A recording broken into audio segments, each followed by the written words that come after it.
Hey you guys, welcome back to another video. This is Life After Lockup, Season 2, Episode 16, Truth Over Lies. Okay, I'm outside right now. I am sorry. So you might hear some wind or I'm sitting lakeside, so you might hear some wind or some birds or something or some people, but I wanted to get this video up for you guys, so hang in there with me, okay? So, first couple, we got Megan, Michael, and Sarah, okay? Megan is waiting outside the prison to see Michael's mom, and they are there. We know the situation from last episode, and so Megan is feeling some type of way because, you know, she feels like the outsider, and she feels like nobody has her back, and everybody has Sarah's back. And the mom and dad are like, of course we're going to have Sarah's back.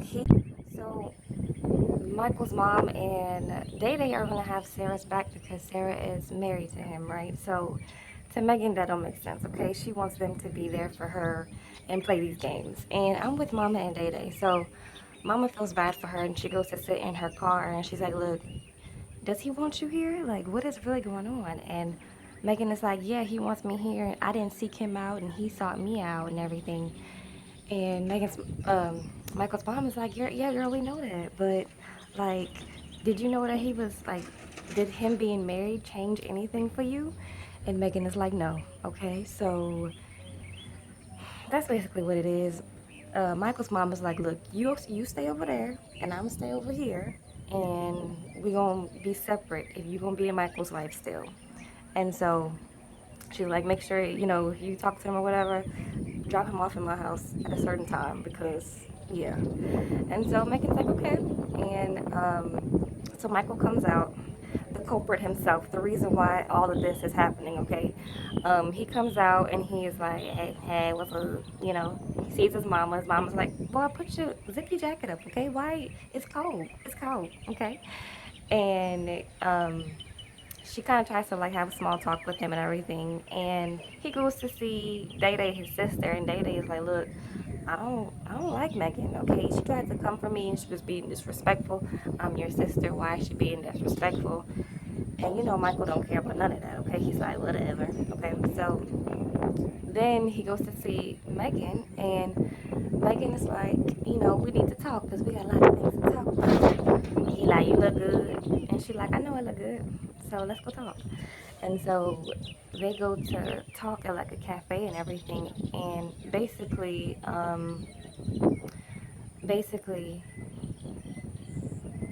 she wants to know, like,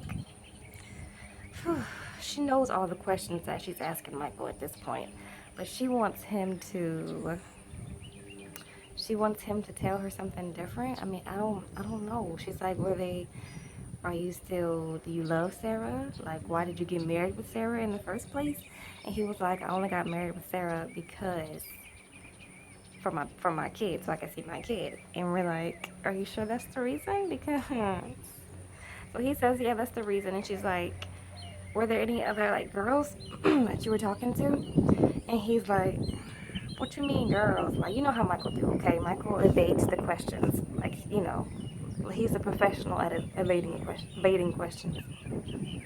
And so he's like, what girls? You know, and she's like, you know, girls, like, what did you have girls while you was incarcerated? And he was like, you know what, well, me and Sarah, it wasn't like I was cheating on her because it wasn't no physical, you know what I mean? And me and Sarah was going through some things. And we like, okay, Michael. So Megan is happy with all of that because he says that he's going to get a divorce, and Megan believes it. So, boo-boo the fool, you know, gotta love the drama, I guess. Okay, is that all that happens with them? Oh, Sarah. We get to Sarah, and Sarah's still at the same clothing store, okay, from last episode, and she talks to Day and finds out that from Day that Megan went to go pick up Michael. And so that's what it is. Sarah, you know what it is, girl, okay? So I'm done playing these reindeer games with Sarah, Michael, and Megan, okay? I'm like, come on. And so next we get, I think Lizzie and Scott are next. Yeah, Lizzie and Scott are next. And so they are both going on blind dates, and Lizzie is trying to look extra good, okay, for her blind date. She got some things out, okay? They sitting. She's trying to look good, okay? And yeah, she's got some perfume on. She's FaceTiming Jasmine. Jasmine is like, girl, whatever, I don't care. Like, have fun. Don't scare him away, because we all know you crazy, okay? And she's like, bye, you know? And so she gets on the date, and it's just like young white man, okay? And she has some things out, okay? She looks good. She sprays her little perfume before he comes to the table. She gets there and she's like, hi, how are you? You look good. You know, he was late. She's like, it's okay because you're cute. And he's like, okay. Anyway, so they get to talking or whatever. And basically he says, she tells him, you know, this is we TV producers doing this, okay? They want Lizzie to say that she's been incarcerated for 10 years. So that's what she says, okay? And so she tells him that she's been locked up for 10 years, and he's like, girl, what? Because she was drinking a non-alcoholic beverage, and she's like, I have to drink it because I was a heroin addict in prison. And he's like, oh, okay, heroin addict? Like, why you didn't say that before we came on the date?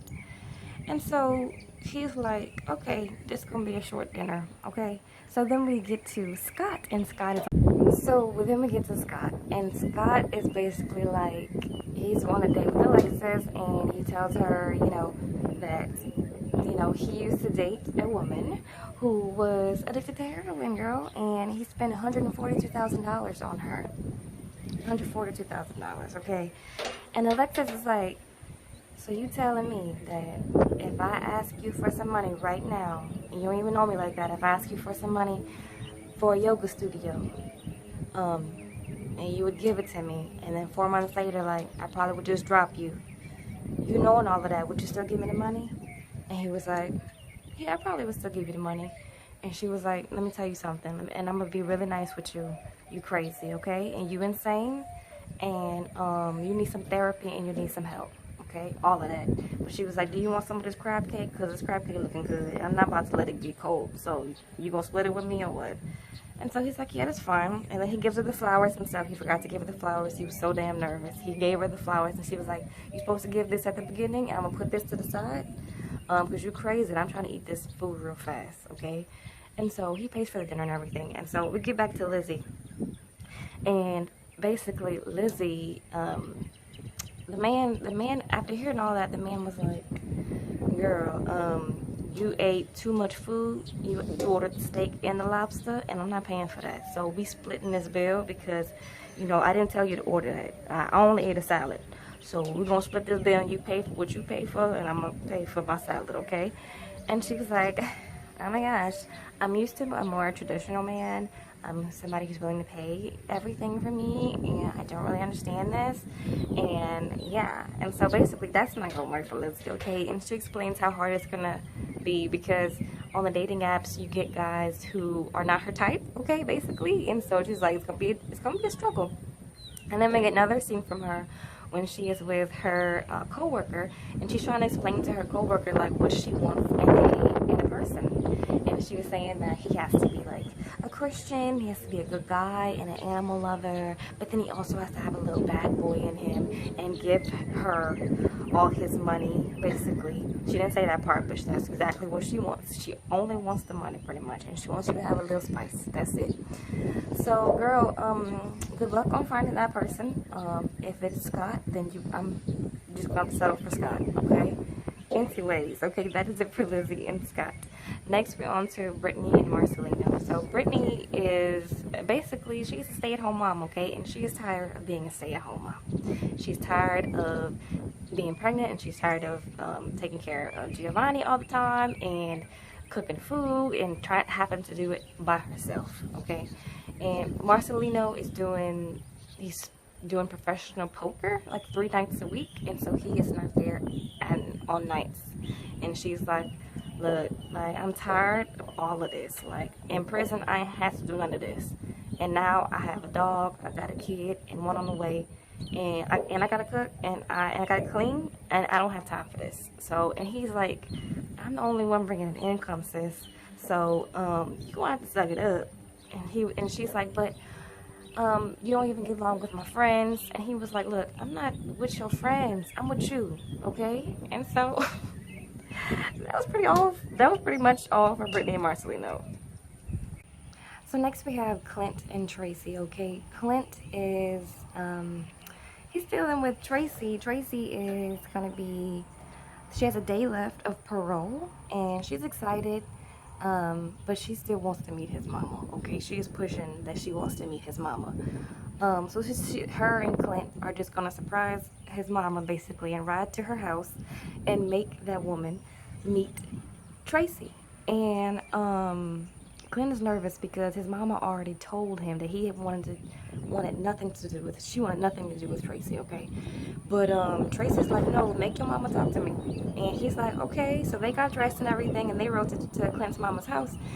And he's like, baby, wait in the truck while I go talk to my mama, okay? And so he goes in the house, and his mom is like, I am not talking to that woman. Is she outside? Y'all not gonna bum rush me in my own house. Is she on my property? And he's like, yeah, she's here and whatnot. And she's like, look, Clint, she has a past, and I've never known this woman, and quite frankly, I don't want to get to know her. And that's period, point blank. And then she goes back in her room, and Clint has to tell Tracy that, you know, it's not gonna happen, okay? He goes outside, and he's like, girl, my mama was just in a bad mood, basically. And Tracy was like, okay. And she like gets in the car, and she's kind of being passive aggressive because she wants to meet mama. But it's like, Tracy, girl, you're not going to force that woman to meet you, okay? Like, all she knows of you is that you was on heroin. And so mama's whole thing is that you're going to have to prove to her that you're not going to be on heroin no more, okay?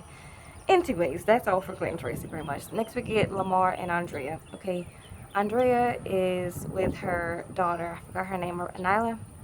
Is with Nyla in a convenience store in LA, and they're trying to like get some food to cook for, or Andrea's trying to get some food to cook for Lamar.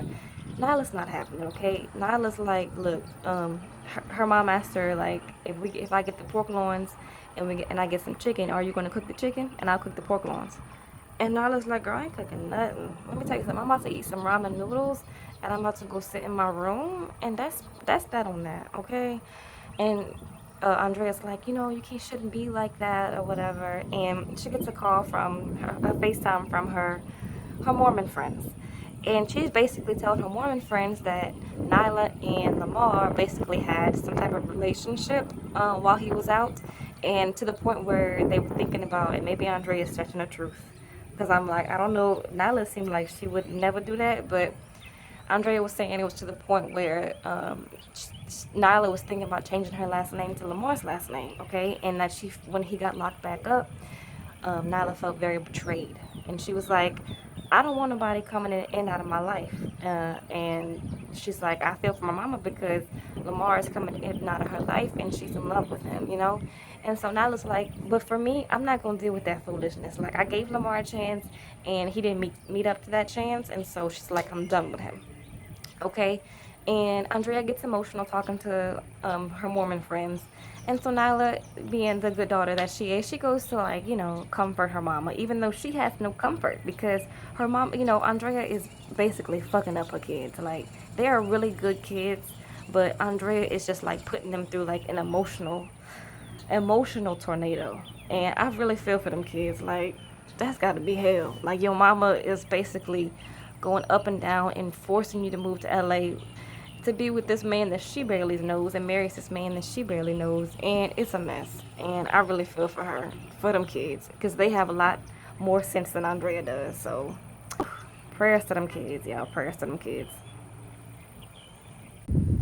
So the next scene we have with Andrea and Lamar, she is going to pick him up from prison, and when she gets there, she acts like she's not there and everything.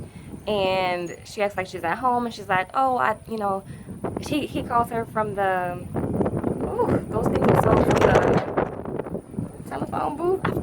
Those things are so old, I forgot what they are, okay? He calls her from the payphone. He calls her from the payphone, and he's like, you know, girl, you here? And she's like, no, I'm in bed. I didn't even know you was getting out today, whatever.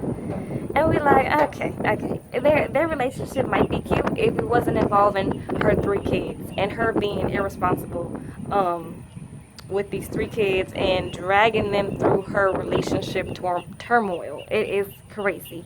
And so she tells him that she's, across the street, and he goes to meet her, and they get in the car, whatever. And basically he's like, girl, where's my car? And she gets upset because she's like, the first thing you want to ask is where's my car? But you didn't ask about the kids, you didn't ask about like how we've been, or like, how we've been dealing. This is Lamar. We see like that Lamar is not ready to be anybody's daddy right as of right now, or anybody's husband as of right now. He may have the potential to be later, once he understands like what's important in his life and what he wants. But no, them kids, like Andrea and them kids are not that high of importance as we see. Just from him getting out of jail, and like just from what the cameras are showing us, is like, okay, Lamar, like, whew. Anyways, and so she acts like, they sold the car, they get to the house, the car is there or whatever. Okay, so and he's like, yay, my car is there, and we're like, okay, Lamar, okay, all right. And so that's it for this episode, you guys. I hope you enjoyed this episode. It seemed like more of a filler episode, not too much happened.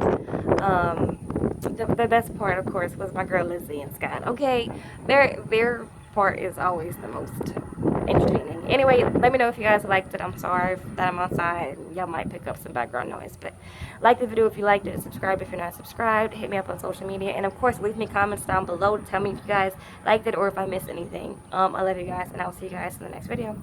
Bye.